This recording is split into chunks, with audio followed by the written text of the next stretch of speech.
வணக்கம் நண்பர்களே. நம்ம ஊர் தை மாதம் முனியப்பன் கோவில் திருவிழா. எங்கெங்கேயோ நம்ம வேலைக்கு போயிட்டு இந்த மாதிரி ஒரு நாள் வராதான்னு நம்ம ஊரில் பண்டிகை வராதா அப்படின்னு ரொம்ப ஏற்றத்தோடு அது மாதிரி யாருக்கு இருக்குதுன்ட்டு கமெண்ட்டில் சொல்லுங்கள். பொதுவாக முனியப்பன் கோவில் திருவிழானாலே அதோட சந்தோஷமே வேறு தானுங்க. ஏன்னா பாருங்கள், அலங்காரம் எவ்வளோ அழகாக பண்ணிவிட்டு, இது ஒருத்தர் 2 பேர் செய்யக்கூடிய அலங்காரம் இல்லைங்க, ஊரே ஒன்று சேர்ந்து செய்யக்கூடிய அலங்காரம். எங்கள் ஊரில் பார்த்திங்கன்னா 135 வீடு இருக்குது. 135 வீட்டுக்காரரும் ஒரே இடத்துல சேர்ந்து அவ்வளோ ஒரு சந்தோஷமாக செய்வாங்க பண்டிகை. பாருங்கள், எல்லோரும் வீட்டுக்கு எல்லாம் ஆளுக்கு ஒரு வேலை தான் செய்வாங்க. நீ செய்யணும் நான் செய்யணுன்ற அந்த அதிகாரமெல்லாம் எதுவுமே கிடையாது. ஆளுக்கு ஒரு வேலையை செஞ்சுக்கிட்டு எல்லோரும் ஆற்றுங்கிற ஓரமாக எல்லோரும் எப்படி அமைஞ்சு நல்லா அமர்ந்து உட்காந்துருக்காங்க. சரியான வெயில் இருந்தாலும் எப்படி உட்காந்துருக்காங்க ஒரு அவ்வளோ ஒரு சந்தோஷமாக. எல்லாம் அவங்கவுங்க வேலைக்கு போயிட்டு அங்கங்கே வெளியூரில் இருந்தெல்லாம் வந்து எல்லாம் அவங்கவுங்க உட்காந்து பேசிட்டு இருக்காங்க. நம்ம ஆற்றங்கிற ஓரமாக எங்கள் ஊர் முனியப்பன் கோயில் அமைஞ்சிருக்குதுங்க. அவ்வளோ ஒரு அழகாக இருக்கும் பார்க்குறதுக்கு. பாருங்கள், எல்லோரும் பூ அலங்காரம் பூ அவங்கவுங்க வேண்டியான பூவெல்லாம் வாங்கிட்டு வந்து சாமி கொடுத்து நல்லா அலங்காரம் பண்ணியிருக்காங்க. அதுவும் இல்லாமல் இது கொஞ்ச நேரத்தில் முடிஞ்சிடுற ஒரு பூஜை இல்லைங்க.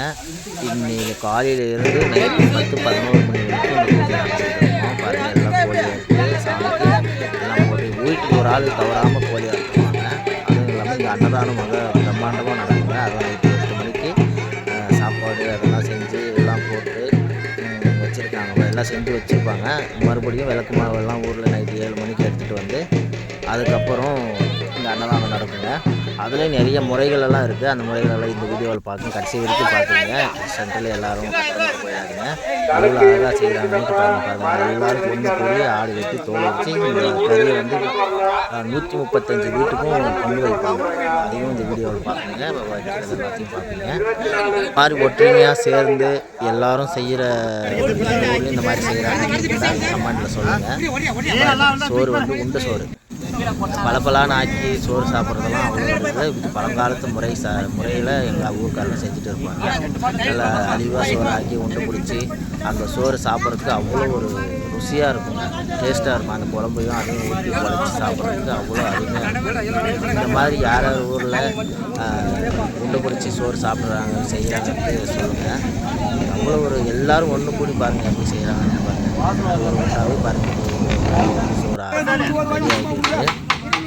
சரியான சூடு. அந்த சூட்லேயும் பாருங்கள் எப்படி முடிக்கிறாங்கன்னு பாருங்கள். இருந்தாலும் இவ்வளோ சந்தோஷமாக இவ்வளோ ஒற்றுமையாக உட்காந்து எல்லாம் செய்கிறதுன்றது ஒரு ஆச்சரியமான ஒரு விஷயங்க. இந்த மாதிரியெல்லாம் செய்யணுன்னா ஒரு கொடுப்பாங்க. எங்கெங்கேயோ இருந்து வந்து எல்லோரும் செய்கிறாங்கன்னா இந்த மாதிரி ஒன்று கூடி செய்கிறதுங்கிறது வந்து ஒரு சந்தோஷமான ஒரு விஷயம். அது அவ்வளோ ஒரு சாதாரணமாக நடந்தாது. இந்த மாதிரி ஒவ்வொரு விசேஷங்கள்லையும் இந்த மாதிரி ஒரு பண்டிகைகள் தான் இதெல்லாம் நடக்கும்.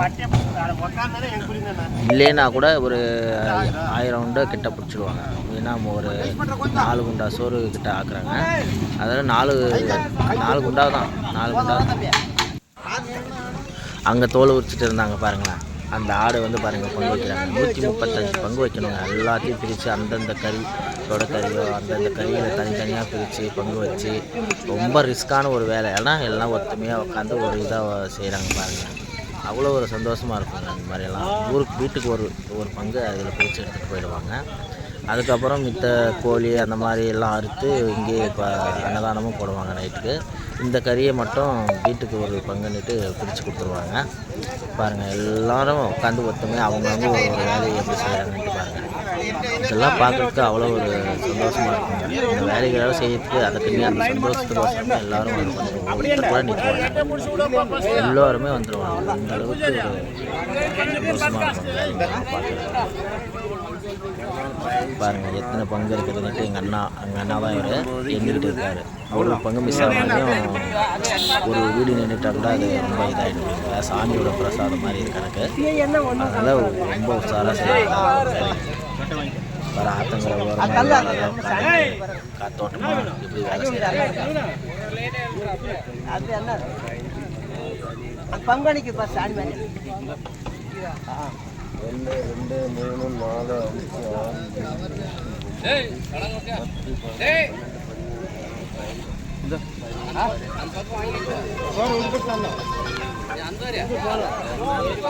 ஒன்று சின்னது பெரிது அந்த மாதிரிலாம் வராதுங்க. கரெக்டாக ஒரே எடை அவ்வளவும் அந்தளவுக்கு ஒரே இடையாக கரெக்டாக இது பண்ணுவாங்க. 135 பங்கு கரெக்டாக எண்ணி வச்சு அதுக்கப்புறம் தான் சாயங்காலமாக இதெல்லாம் முடிஞ்ச உடனே ஒரு 3-4 மணி அளவில் பிரித்து கொடுத்துருவாங்க.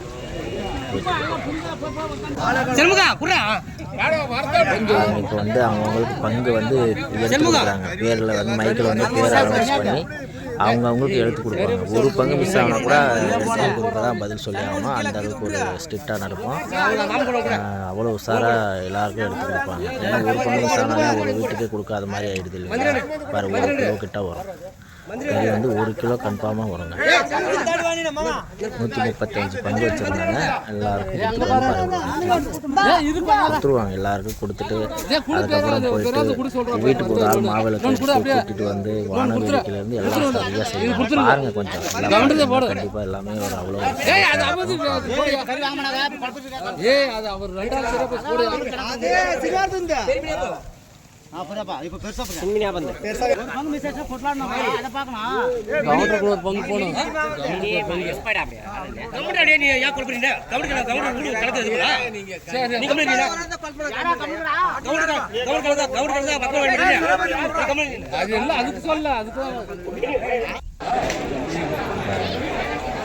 எல்லாரும் நைட் ஆயிடுச்சு.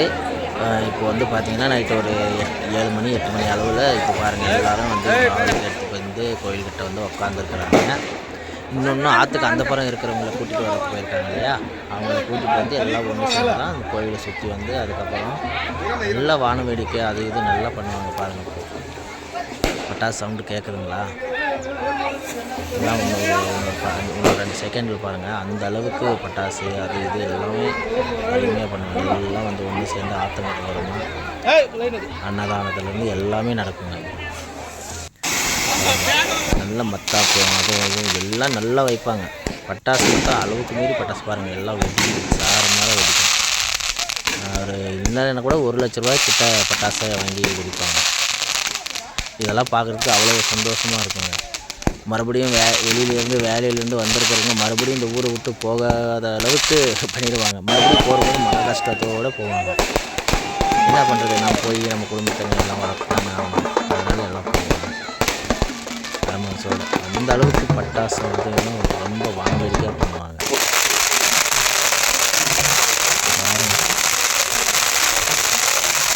வெடி தர மாதிரியே வெடிக்கணும்.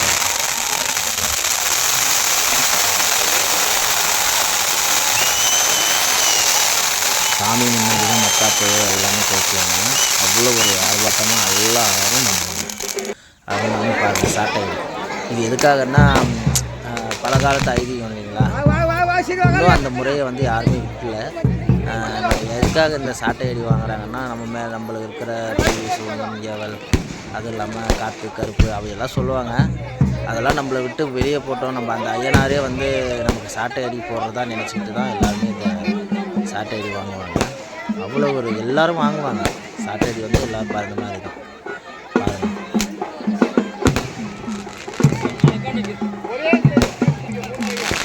அவ்வளோ ஒரு அருமையாக இருக்கும் இதெல்லாம் பார்க்க.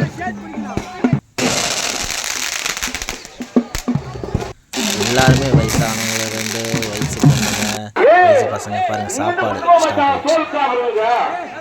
உண்டை சோறு பாருங்கள் எல்லாருக்கும் போடுவாங்க. யாருக்குமே ஒருத்தர் கூட மிஸ் பண்ண மாட்டாங்க. எனக்கு எவ்வளோ வேணுமோ அவங்க வாங்கி சாப்பிடுவோம். அந்த உண்டை சோறும் அந்த குழம்பும் நல்லா பிசைஞ்சு சாப்பிட்றதுக்கு அவ்வளோ ஒரு டேஸ்ட்டாக இருக்கும் அந்த சாப்பாடு. இதுக்கோசரமே நிறைய பேர் பாருங்கள் எல்லாருமே அவங்களுக்கு வந்து இது வந்து இருக்கும். எல்லோரும் அந்த இடத்துல உட்காந்து சாப்பிட்டு அவ்வளோ ஒரு சந்தோஷமாக ஒரு இடத்துல உட்காந்து சாப்பிட்டுட்டு இல்லைனாலும் ஒரு 1000 பேர் கிட்ட உட்காந்து சாப்பிடுவாங்க. இடம் பற்றாக்குறையாக இருக்கிறதுனால கொஞ்சம் உட்காந்து எல்லாம் சாப்பிடுவாங்க. கறி சோறு தான் உண்டை சோறு தான். இந்த உண்டை சோறு யார் யார் சாப்பிட்ருக்கீங்கன்ட்டு கமெண்ட்டில் சொல்லுங்கள். இந்த வீடியோ பிடிச்சிருந்தா சப்ஸ்கிரைப் பண்ணி லைக் பண்ணிட்டு போங்க. இது மாதிரி பதிவுகளை வந்து நான் நிறைய போடுவேன். நம்ம விவசாயம் சாப்பாடு விஷயம் எல்லாத்தையுமே நான் அதிகமாக போடுவேன்.